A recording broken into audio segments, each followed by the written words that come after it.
қырғын жойғын соғыс болады.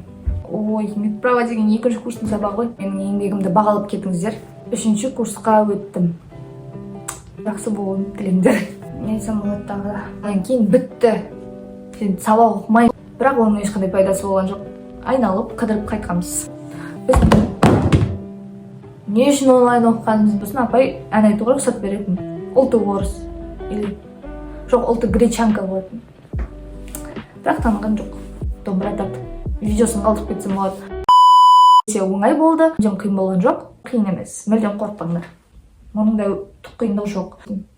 Түк қиындығы жоқ оның. Оған мүлдем қиын болған жоқ. Неге қиын болған жоқ? Бір апта онлайн оқыдық. Семестр қиын болған жоқ. Деп айта салайын. Қиын болған жоқ. Сендерге қиын болуы мүмкін. Формалинге салынған адамның органдары. Гистологиядан құтыламын деп ойламаңдар. Барлықтарыңызға сәлем. Қалдарыңыз қалай? Менің есімім Айназия, каналыма қош келіпсіздер.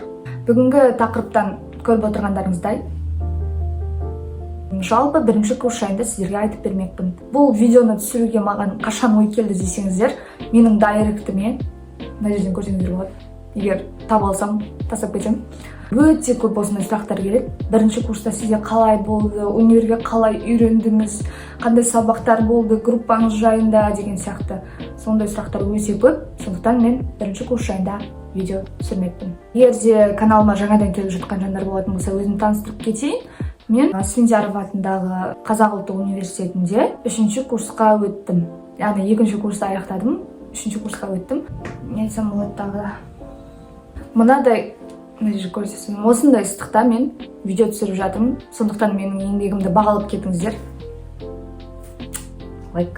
Жоспар құрып қойған болатынмын. Осындай сұрақтарға жауап беремін деген сияқты. Бірақ ойыма не келеді, соны айтуды жөн көріп жатырмын. Бірінші, бізде сабақ қашан басталды. 2021 жылы мен оқуға түстім.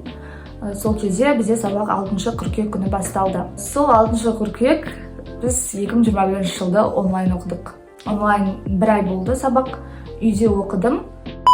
Мен универге қалай үйренісіп кеттім деген сұрақтар болады ғой. Сіздерге мүмкін қиын, мектепті жаңа аяқтап, жаңа ортаға түсу кейбір адамдарға қиын болады. Интроверт деп атап жатады ғой. Менде универге үйреніп кету қиын болған жоқ, өйткені менің 2 әпкем осы Асфендияров университетінде оқиды. Туған әпкелерім жалпы медицина факультетінде. Сабақ туралы солардан сұрадым. Кейбір мұғалімдер оларға сабақ беріп келген болды. Сондықтан олар туралы ақпарат алу қиын болған жоқ. Жалпы тағы бір осы видеоның барысында айтып өтемін. Мұғалімдер туралы да Асфендияровтағы, егер қызық болатын болса, көріп өтсеңіздер болады. Сонымен универге әпкелерім болғандықтан және де біз 1 ай онлайн оқыдық. Сол 1 ай онлайн оқыған кезінде мен өзімнің группаластарыма үйренісіп кеттім. Сосын барып танысу деген сияқты ондай бізде қиыншылық болған жоқ. Біз сабақты Zoom-мен өтетінбіз, WhatsApp-пен өтетінбіз, Teams-пен өтетінбіз. Сол жерлерде өзіміздің түрімізді көріп, бірімізбен араласып, сабақты талдап, солай қазіргі өте жақын құрбыларым бар, өте жақын достарым бар. Солай таныстым. Тағы бір тақырыпша группаластар жайында. Осы универге үйренісіп кету өте маңызды. Группаластарыңның қандай болғанына, олар сені өзіне, егер сен интроверт болатын болсаң, өзіне тартатын болса, сен универге өте тез үйренісіп кете аласың. Сондықтан группаластарың жақсы болуын тілеңдер. Мені группаластарым көреді. Привет. Басқа не деймін? Группам жайында айтып кетейін. 1-ші курста бізде 14 адам болып сабақ өттік. Бір группада 14 адам. 2021 жыл шынымен де өте көп адам оқуға түсіпті. Сондықтан бір группада 14 адам өте көп. Егер де сендерге сабақта 30 адамға оқып үйреніп қалсаңдар, көбіне мемлекеттік мектептерде бізде 28 адам болып өтетінбіз. 14 адам маған аз көрінді. Неге 14 адам, неге аз деп. Бірақ оказывается 14 адам ол көп. Группада қыздар да, ұлдар да, мәселен көбісі айтып жатады ғой. Медициналық универлерде, басқа факультеттерде ұлдар аз, шынымен де жалпы медицина, педиатрия деген сияқты. Бірақ осы стоматология факультетінде қыздар да, ұлдар да тең болдық. Мысалы, тең емес, 8 қыз, 6 ұл болдық. Басқа группаларда ұлдар көп болды, біреулерінде қыздар көп болды, солай. Енді жалпы бірінші курстағы сабақтар жайында айтып кететін болсам, универдің сабақ жүйесін айтып кетейін. 2 семестр болады. Ол әрқайсысы 15 аптадан. Бірақ өзгеріс жайында айтып кете салайын. Осы жылы оқуға түскендер, осы жылы болғанда, алдыңғы жылы 2022 жылы оқуға түскендерде бірінші курсты 18 аптадан өтеді екен. Өйткені мен өзім ерте бардым мектепке 5 жасымнан 1 классқа, 1 сыныпқа. Бірақ оның ешқандай пайдасы болған жоқ. Өйткені 2022 жылы оқуға түскендер 5 жылдықты бітіреді екен. 4 жыл бакалавр, 1 жыл интернатураны бітіреді, ал біз 5 жыл бакалавр, 1 жыл интернатура, яғни осы 2022-де түскен мен 2021-де түскендер 1 жылда аяқтайды. Сол менің мектепке ерте барғанымның ешқандай пайдасы болған жоқ. 2022-де түскендер 18 апта оқиды екен сабақты. Біз 15 аптадан аяқтағанбыз. Енді сабақ жайына көшейік. Қандай сабақтар болады? Бағана айтып өткенімдей 1 семестр және 2 семестр болып бөліп өттік. Бірақ сабақтардың расписание, яғни сабақ кестесі мүлдем ауысқан жоқ. Сабақтар бізде 1 семестрда болатын. Біріншісі ол орыс тілі, медициналық этика, химия, академиялық адалдық деген сабақтар болады. Барлығы медициналық этика мен академиялық адалдық өте қажет сабақтар. Академиялық адалдық ол мысалы сендер сессия тапсырғанда, бақылау тапсырғанда өте қажет. Өйткені ол жерде жазылып тұр заңдар, универде сен жүргендегі заңдар, көшірмеу туралы барлығы сөз қозғалады, сол сабақтарды өтесіңдер. Ол академиялық адалдық 11 апта болды. Физкультура, дене шынықтыру, психология, социология және 2 сабақ ұмытып кеттім. Сол сабақ бәрі бірге болады. 15 апта, 4 аптадан бөліп өтесіңдер. Бөліп мен осы сабақтарға көшетін болсам, орыс тілі бізде осы 6 қыркүйек күні сабаққа қалай бардық, сол кезден бізден басталды. Бізге өте күшті апай беретін сабақты. Орыс апай болатын. Ұлты орыс. Жоқ, ұлты гречанка болатын. Өте әдемі апай. Сабақты бірінші күннен бізге айтты. Өздерің туралы айтыңдар, қалауларың туралы айтыңдар деп. Орыс тілі бізде өте оңай болды. Апайымыз бұрын латын тілінен сабақ береді екен. Латын тілінде бізде қосып өтті. Тағы бір ескертсең, бізде Асфендияровта латын тілін алып тастаған. Мүлдем. Ол сабақ өтпейміз. Сол латын тілімен қосып бізге өтетін. Ол жерде бізде ережелерді жаттамайсың, тек қана мәтін беретін. Орыс тілі апайдың тағы бір ерекшелігі, ол сабақты бір студент өзі дайындап баратын. Бізге алдын ала тақырыпты береді. Мен староста болдым, маған тақырыпты берді алдын ала. Сол тақырыпқа байланысты мен оны группама берем. Қай студент, мысалы 2 адамнан бөлісіп болуы мүмкін, жалғыз адам болуы мүмкін. Қай студент апай айтады, сол студент сол сабақты қорғап шығады. Презентация жасап келеді, ойындар жасап келеді. Өте қызықты болды. Егер де видеолар болатын болса, мен мына жерге жалпы тастап кетемін. В роли сурового тренера у нас сегодня Адай. В принципе, не могу не выбирать. Так, следующий. Дэниел Крейг, агент 007. Какой принцип? Следующий в среди республики Джонни Депп. Какой принцип? Сол апайдың өте бір күшті ерекшелігі еді. Біз ойындар ойнайтынбыз, бір-бірімізге сыйлықтар беретінбіз, өте күшті. Ал сессиясына келетін болсақ, ол 2 этаптан тұрды. Бірінші этап жазбаша мәтін беріледі. Сол мәтінді сен өзіңнің ойыңнан сөздерді толықтырып шығасың. Бір толық мәтін беріледі, арасында қалып кеткен сөздер соларды толықтырып шығасың. Екінші этабы ол ауызша. 40 тақырып, қателеспесем 40 тақырып берді. Сол 40 тақырып бойынша кез келген бір тақырып беруі мүмкін. Билет тартып аламыз, керісінше тұрады. Сол тақырып бойынша ауызша айтып беру қажет. Сессиясы қиын емес, мүлдем қорықпаңдар. Келесі ол бізде медициналық этика сабағында да өте күшті апай болды. Ол апай бізді басқа группалармен қосып, бірге өтетінбіз сабақты. И дебат болатын бізде. Дебатта қырылысасың ана группалармен бір тақырыпқа. Мәселен, аборт жайында болды бізде, эвтаназия жайында болды. Өте қызықты тақырыптарды алып қырылысатынбыз, ұрсатынбыз кәдімгідей. Қырғын, жойғын соғыс болады.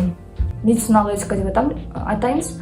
Ол сабақтарда біз басында апаймен жеке тақырып өтіп жүрген кезде апай бізге айтатын бір 3-4 тақырыпты бірге өтетінбіз, сол тақырыптарды бізді топ болып бөліп тастайтын. Біз подгруппамен қосылып өтетінбіз. 28 адам болып. 28 адамды 3 топқа бөледі. сөйтіп әрқайсымызға бір тақырыптан береді, сол кезде біз көрініс көрсетеміз. Мәселен, бір рет адамның мейірбаншылығы жайында ма бір көрініс жасадық. Ол жерде мен қазір айтып беремін сендерге, менің группаластарыммен мен бір пол жуып жүретін ба, бір кісі болады, сол кісі жинап жүргенде мен аламда мусорды тастап кетемін, өзінше болып. Сөйтіп сол мусорды бір кісі көріп қалады, сол кісі ұрсады, сіз неге олай жасайсыз, көріпсіз ғой жинап жатқанын деген сияқты. Адамның өркөкіректілігі жайында сондай туралы көрініс көрсеткен болатынбыз. Апай соған байланысты бізге бағаларымыз қойып беретін. Өте қызық тақырып, өте қызық сабақ.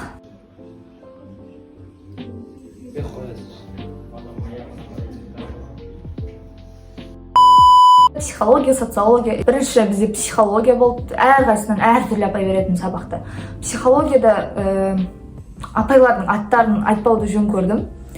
Ол апай бізге өте қызықты сұрақтар қоятын. Басында онлайн сабақ оқып жүрген кезде біз психологияны полностью онлайн өттік. Өйткені бір ай онлайн өткенбіз. Сондықтан психологияны апайын мүлдем көрген жоқпыз. Тек қана компьютердің арғы бетінде көретінбіз. Аузыңызды ашыңыз, қазір көрейін. Аузымда болмай қайда болады енді. Сендер қызықсыңдар.